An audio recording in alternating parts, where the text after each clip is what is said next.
Let's begin. Yo, what's good, y'all? It's your boy Thizzle in the building. And today, I'm going to be talking about the 1998 film, Vampires, starring James Woods, directed by John Carpenter. Ain't nothing to it but to do it. This might be my favorite performance from James Woods. I can't see anybody else playing Jack Crow as well as he did. He's a funny, snarky, badass vampire slayer. This movie jumps right off. We have a kick-ass opening sequence with Jack Crow and his team wiping out a vampire nest. Other actors on the team include Mark Boone Jr., who I like as an actor, and Kari Hiroyuki Tagawa, who I do admit feels a bit wasted. Spoilers. The movie does throw me for a loop when the whole team gets killed off in the first 20 minutes or so.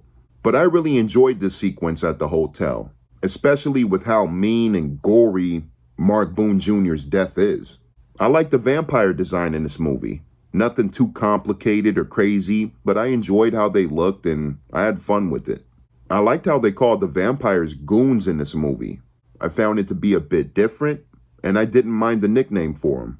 I like Daniel Baldwin as Montoya. He has a scumbag undertone to him in the film, but he also had a good amount of one-liners that gave me great chuckles. Bruce Campbell was the original choice for Montoya, and I would have been interested to see how he handled the role, but I think it worked out just fine with Daniel Baldwin playing Montoya. I don't mind Thomas Ian Griffith as Valak, the lead vampire. There's a couple moments of cheese, especially when he finally gets the cross that he's been searching for. Valak goes, "Aah!"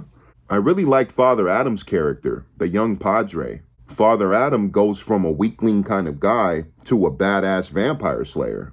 I didn't care for Cheryl Lee as Katrina. Cheryl does a fine job and there's nothing wrong with her acting. But if there's anything that I can think of that I least enjoyed, it would probably be Katrina's character. I also didn't care for the small romantic element between her and Daniel Baldwin's Montoya.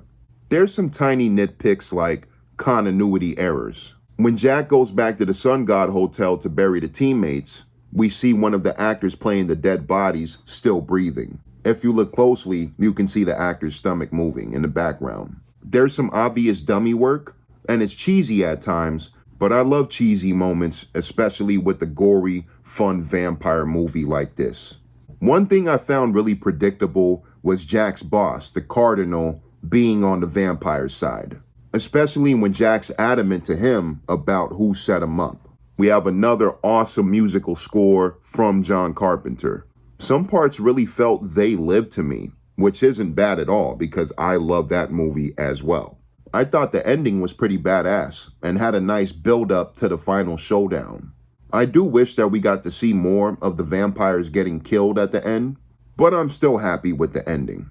It actually turns a bit bittersweet when the infected Montoya decides to go his own way with Katrina. Montoya gets bitten through the first half of the film and again near the ending. So Jack Crow walks up and tells him, "There's gonna be a time where I hunt down you and the girl and kill you both." After this pretty intense bit, they both hug and they split. Jack lets Montoya live a little bit longer with Katrina because Montoya came back to save Jack from the vampires. He gives him a 2 days notice, then he says he's gonna find him and kill him.